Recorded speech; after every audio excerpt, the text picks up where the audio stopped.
We're here with IFBC presenter Gabriel Morency. Gabe, how you doing today? Hey, we're doing great. I'm looking forward to the conference. Yeah, man. When are you getting down here? August 3rd, August 4th?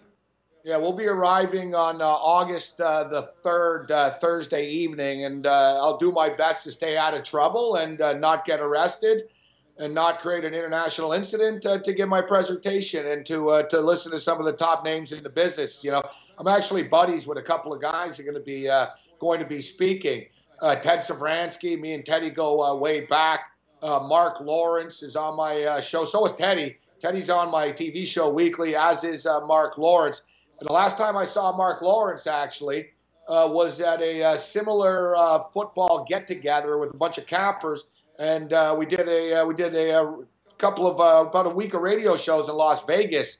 It's been about 10 years actually, and Mark Lawrence is the best. You know, when you're in a Vegas casino, a lot of creeps can come up to you and ask you if you want to see something. And Mark Lawrence came up to me in the casino, on the casino floor, and he said, "Hey, Gabe, do you want to come back up to my room and see my database?" So I look forward to seeing Mark Lawrence's database. As Mark, one of the sharpest guys in the business, you know what? I'm already working on my presentation because I know how good Mark is. Yeah, no, he's a lot to keep up with for sure. And when you say there might be an international incident, are you like from Canada or the United States? Where are you exactly at? Yeah, globally. My incidents are so big they cover multiple countries. But yeah, I sort of bounce around, man. I go where the show is, so to speak. I'm originally from Montreal, but I used to be in the music industry, and I moved to Los Angeles, California, in the late '80s. And then after a stint in the metal industry in California, I moved back to Montreal, then I ended up in Toronto on TV and on Sirius for many years. I've lived in Las Vegas recently, Los Angeles. So I sort of bounce around. But right now, I'm in Toronto. I've been in Toronto for a couple of years now, so I'm sort of locked into Toronto right now. Okay, are you enjoying it there in Toronto? I've heard it's a fun place to live. Yeah, it's a great sports, great sports town. You know, you've got every major professional sport and others.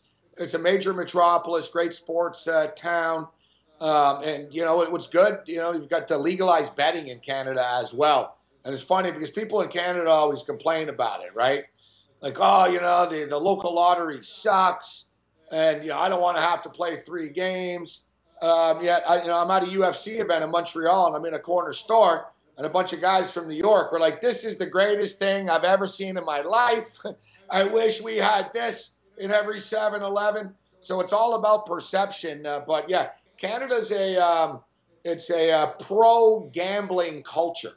You know, probably about like 82% of adult Canadians have gambled in one form or another. So yeah, no, Canada's a great place to live. Nice. And I know you mentioned music, but before you got into maybe sports betting or fantasy, and if you want to get into that, that's cool too. Did you have a job before you got into fantasy or sports betting? Nothing that I could probably want to talk about over the airwaves. Okay, fair enough. I won't ask you anymore. But in all seriousness, you know what? I actually, I quit high school when I was 15 years old. I was in a punk rock band called Corrupted Youth. And we got an opening gig, opening up for DRI, Dirty Rotten Imbeciles, who are pretty big. At the time, they were really big, actually. So I was like, screw this. And, you know, my father was a cool dude. He was a rocker. So he had no problem. He said, "You know what, son, you're probably, you know, you're not going to university anyway. So if you want to do this, just go ahead and do it." So I did it, you know, and I spent about 15 years in the music industry. And then one day I nearly died on the road. And I don't want to get too graphic, but the guitarist in my band was having sex with someone right next to me in a van. And she wasn't the most attractive a woman in the world, all right? And neither is he, okay? So you know, I was 29, 30 years old, and I'm like, man, I don't know if I can do this anymore. All right, that was sort of, you know, people ask me the story. How'd you get into the media? Well, you know what? I was on the road one night, and but and all kidding aside, I was always gambling. I started betting on sports in like 1982 when I was 12 years old. All right, now there's no turning back. Even as a 12-year-old, there was a kid in my class. He had the old school parlay cards. So I bet on a parlay card, and the next week I didn't get the parlay card. And I'm 12 years old, and I'm like, man, this NFL is just not as good, man. Like, I swear, I vividly remember I was 12 years old, and I remember calling this guy, pick up the phone, man. Where are you, man? And I remember watching the NFL games, and that's when I realized for the first time, it's like people remember losing their virginity and stuff. I remember being 12 years old, watching a Buffalo Bill game, going, man, it was so much funner last week when I had him on a parlay card. That's exactly why it should be legal, man, for sure. Yeah, exactly. So, yeah, exactly. I was playing the parlay card illegally. But, so I was betting on sports my entire life. But I should note, my grandfather played for Team Canada in the 1936 Olympics, won a silver medal, was a professional hockey player, played for the Montreal Canadiens, the Montreal Royals. So I played hockey as a youngster before I disappointed him and got into heavy metal and a lot of other things. But so I sort of grew up my father was kind of a hustler, rock dude, and did whatever he had to do to make a buck. And my other side of my family was very sports and jockish and athletic. So that's how I sort of became who I am. I host a sports talk radio show and I play heavy metal on it. Nice, man. A nice mixture of both of those right there. But what about your specialty? Is it more fantasy or is it more sports betting? No, you know what? I've always told people in past years, I was like, fantasy. I was like, my fantasy football includes like cheerleaders, all right? Not breaking down numbers. And, over the years, my units have changed as far as what I bet on. I put $18,000 on a Super Bowl before. And, now, I'm not putting $18,000 on any game because I don't trust them enough. My last major wager actually was on the Carolina Panthers in the Super Bowl a couple of years ago against the Broncos. We got hit pretty hard in that football game. But I've been a talk show host, and my show is basically, it's at its root, it's a gambling show. All right. But I might talk about Donald Trump for 20 minutes. I might talk about how I hate the Kardashians for 20 minutes. But at its very root and nature, it's a gaming show. I give picks, when I'm on it at nighttime during my podcast. I'm tracking in-game lines and halftime lines and giving picks to people on the air. But we like to have fun as well. But, more professionally on television, think Jim Rome, but with gambling.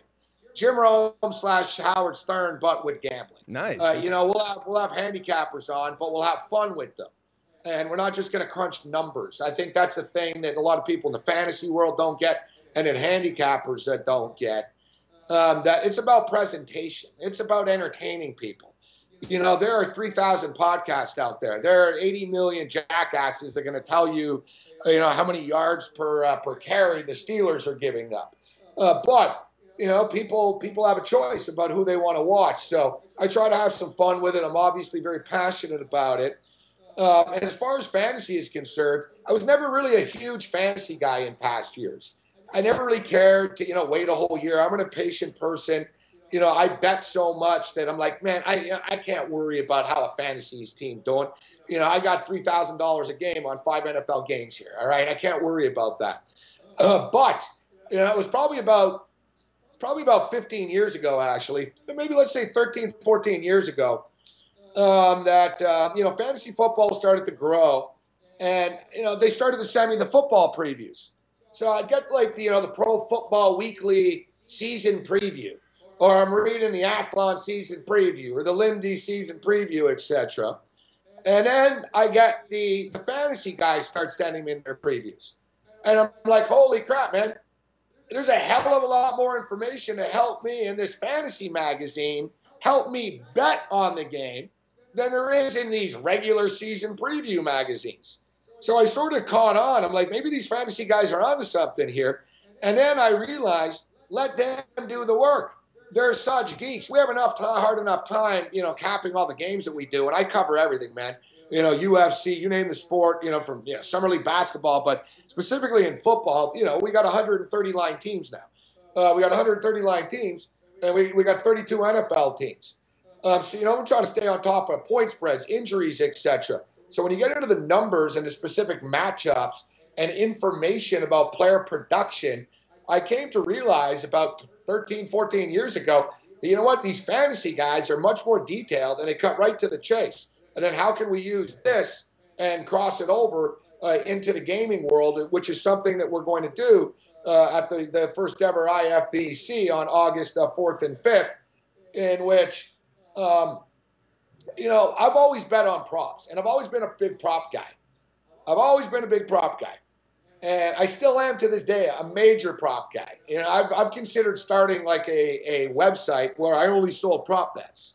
All right, differentiate yourself from the market, so to speak. I mean, people have called me the prop king, so over the years. So I've always been a big prop bettor, and then I just sort of realized, fantasy football really is just props, and props is really just fantasy football. And now we've seen a complete crossover, and now I'm a daily host on a fantasy sports network. I'm more into the daily type of stuff as opposed to season-long leagues. I'll identify the daily matchups and the daily props, and how we can attack this. But it's fascinating to see the merging of fantasy football, fantasy sports. But let's focus in on football right now. It's amazing to see, and over 50 million Americans last year played fantasy sports in one way or another. 71% of those 51 million Americans bet on sports. It's the same market. It's the same crowd. It's basically, how do you want your chicken served? Do you want it barbecue, or do you want it, do you want to eat sushi? You want your fish, cooked or raw, so to speak. We're all playing the same game, and there's different ways to attack it. And I found over the last couple of years that there's a great way to attack the National Football League is via props. Because a lot of people will talk, and you'll hear your jackass so-called wise guys out there, wow, props, wow, there's limits on that. Yeah, whatever. I have no problem betting $2,000 on a prop. No books turn me away. You know what I mean? I can tell you 10 books right now. And they're all, the good ones are at SPR on the front page that you can get your props in. I'm not betting $20,000 every game. And neither are a lot of these phony people out there that tell you I don't mess with that. I tell you what, the casual guy, a good example is, man, I feasted on a long field goal prop for the last couple of years. Nobody bets it. Nobody notices it. It's there for the taking. You can get over under 43 and a half yards. I tell you what, man, I put nickels on this, sometimes dimes on these field goal props. I have dozens of people Sunday mornings asking me on Twitter, not who I like in the game, Morency, which kickers, which games are you going with the long props in? And the odds makers don't care about this stuff because to them there really is lower limits. They're more concerned about the numbers and the point spreads, and you're not getting any value anymore with any of this stuff, right? There's no value, and you can't even really go shopping anymore. Every book knows what the other book is doing. But I find when it comes to props that you can go shopping. I find when it comes to props, it does help to have multiple accounts at multiple books. People ask, what do you need multiple accounts for? Well, every sports book out there sort of has a strength and a weakness. You know what? That book might be the best for live in-game, but they're bad for MMA. They might not have the stupid entertainment props. They might not have the Donald Trump impeachment stuff. This book does, that book doesn't. But when you have all these accounts, I tell you, it takes me about an hour and a half or so, but I got to do a prop check. And I go through like 4 or 5 different books, and you will see a difference between 6.5 catches for a guy and 5 catches for a guy. But you're not going to see a difference of a 1.5 point spread on a typical NFL football game. Yeah, interesting breakdown there, Gabriel. I mean, it just takes the time to be able to go through all of those numbers, but it sounds like you got it down pat. What about the sports that you concentrate on? I know you're up there in Canada. Do you concentrate on the CFL, or what's your favorite sport to bet? You know what? My favorite sport to bet is the NFL of all leagues. And it's funny because people sort of think, well, the NFL, that's the trickiest one. I've been locked in, man, in the NFL for about 5 years now, 6 years. I've been like everybody else. I've had volatile NFL seasons, etc. Last year wasn't my best year. 2 years ago, we finished in 8th place. We actually tied with Mark Lawrence in the LV Westgate Super Contest. The year before that, we finished in 31st place. in the Westgate Super Contest. I've been running in the contest and finishing the money, for years. I mean, going back, about 5-6 years ago, we were in 27th place heading into the downstretch, into the stretch run. But it's funny. I've always said this, and we all know about Lord Gambler, right? You can worship him, doesn't mean he's going to worship you back. And I've told people, betting on sports is a lot like women, all right? You might love it, but doesn't mean she's going to love you back. And it's funny because I love college basketball. I love college football, but it's not always the most profitable league for me. But I get really, very passionate about it. I live it. Like, I love college basketball, man. I'm watching every college basketball game, every NBA game. I just eat it all up. I love all these sports. I'm passionate about them all. But sometimes one sport can be crueler to you than another. I don't bet huge units on baseball games. CFL, I'm a big CFL fan. Regular season is pretty volatile, although the Dogs have been covering on a weekly basis so far this year. I'll bet big money on a CFL playoff game, but I'm not getting bigger than, let's say, $400 or so in a regular season game. I'm not going to get too goofy and too crazy because it is a volatile league. But the NFL and college football are the two sports, that I don't have a problem dropping 5 dimes down on a bunch of games. Like, I'm confident that what I believe will happen, and I've seen it happen enough that I am willing to do it. It's like Brandon Lang in Two for the Money. When Al Pacino said, "How confident are you? Would you bet your house on it with my mother in it?" Yeah, that was a good line. He's Gabriel Morency. You can find him on Twitter at SportsRage, and his work at Fantasy Sports Network. Isn't that right, Gabe? Yeah, Fantasy Sports, FantasySportsNetwork.com. You can check out the website. It's available on a million. It's all over the place on TV and cable, but TV's a dying breed, so everything's online now. See, I check out or go to YouTube. Check out the Fantasy Sports Network YouTube page. We got a ton of videos up there on a daily basis. We've already started our NFL team-by-team previews. We did the Packers today, and I got high hopes for the Packers this year. I think the Packers are legitimate Super Bowl contenders, and normally I wouldn't suggest betting an over 10.5. But you look at the Packers' schedule, 18th, ranked 18th on the chart. And if you want to break down the metrics as far as how difficult it is, I'll be shocked if the Packers don't win at least 12 games this year. Interesting, man. I don't disagree with you. But hey, last but not least, for the visitors coming down on August 4th and 5th for IFBC, if they find you near the bar, what kind of drink do you like to drink if they're going to buy you a beer and shoot the shit with you? Well, I like to do what the locals do. So, I'm going to go for some, the ones with the umbrellas in it and coconuts and all that type of stuff. I'll admit it. I'm a bitter, jaded old man, but I don't mind the novelty drinks in Vegas every now and then.